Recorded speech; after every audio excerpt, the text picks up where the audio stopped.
quand il est haut. Bonjour à tous, merci de nous avoir rejoints pour ce plateau musique. Aujourd'hui, 3 invités en plateau. Bonjour Laurent Bayle, vous êtes directeur général de la Philharmonie de Paris.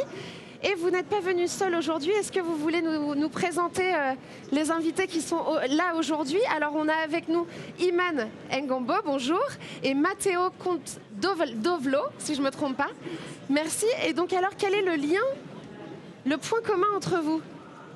Le lien est un lien qui a maintenant presque une dizaine d'années. Ouais. Nous étions en train de construire ce bâtiment, la Philharmonie de Paris, dans un quartier mixte de Paris, non pas au centre ou dans le quartier des affaires, mais dans le 19e arrondissement.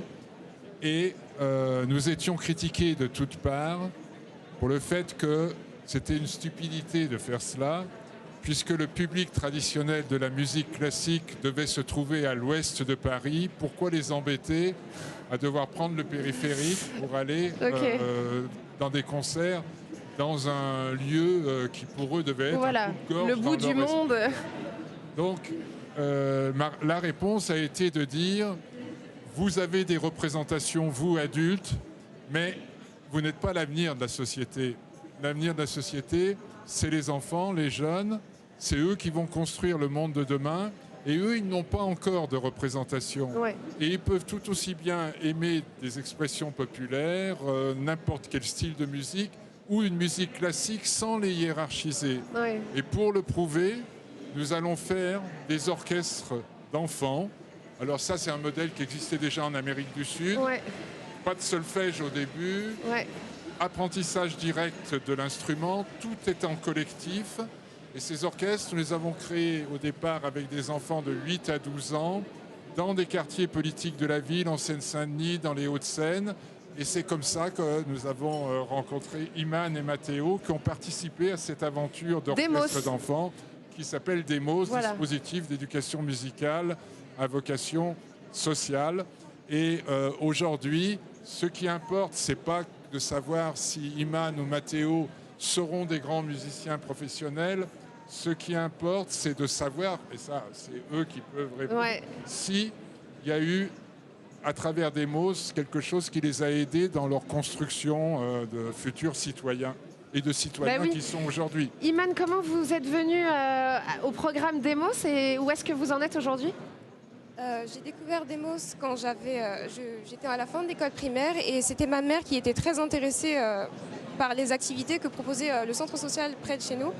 Et un jour, elle a entendu parler du fait que je pouvais apprendre un instrument d'orchestre, en sachant que moi, j'ai toujours déjà apprécié la musique d'orchestre. Et elle n'a pas hésité, elle m'a inscrit. Et grâce à ça, j'ai pu commencer la pratique instrumentale. Et avec donc, quel instrument? Le violoncelle. Le violoncelle. Et vous, alors, Matteo?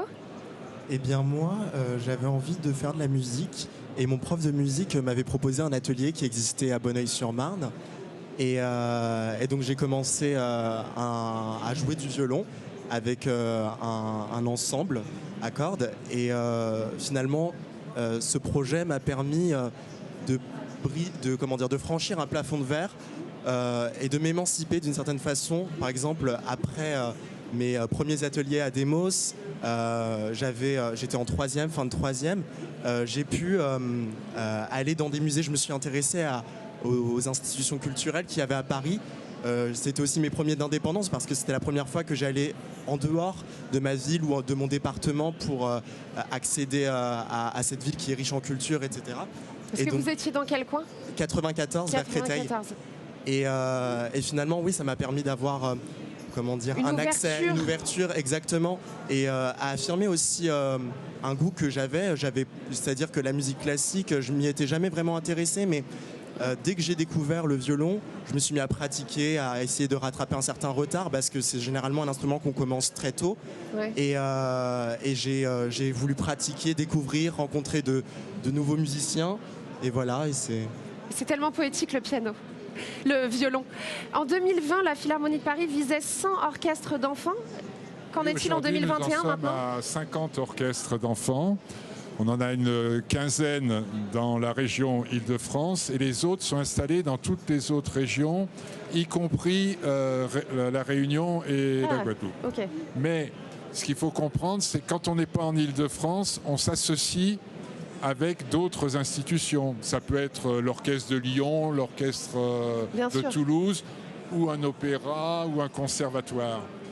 L'idée, c'est de trouver un partenaire, des acteurs locaux qui collaborent avec nous et qui partagent les règles. Les règles, c'est 2 fois par semaine, un minimum de 3 ans, voire plus. Vous continuez 8-10 ans après. Donc il faut s'engager à ça. Il faut que les collectivités locales s'engagent à ça. Toujours en collectif. Première année, l'instrument, puis on rentre le solfège progressivement après. Parce que si vous entrez le solfège tout de suite, c'est une abstraction. Ouais. Donc vous allez favoriser des enfants qui ont déjà les codes ou dont les parents ont déjà les codes. Ouais. Donc cette méthode-là, elle est beaucoup plus dynamique. Et aussi, l'idée du collectif, ça les met dans une perspective positive, en fait. Et à travers Demos, alors je ne sais pas si vos parents ont joué le jeu, mais à travers Demos, on peut même changer les représentations des parents et les relations. Les parents peuvent dire mais j'aimerais une fois par an accompagner les enfants, participer à un chœur avec eux. Bon, donc ça va plus loin. Voilà. Ça va plus loin. Ça résonne chez vous Tout à fait. Ouais. Je sais que j'ai véritablement initié les membres de ma famille à la musique classique. Mes sœurs ont des préférences pour certains styles et d'autres, et c'est vraiment intéressant de voir quelque chose qui de base ne leur parlait pas du tout, leur devient plutôt évident maintenant.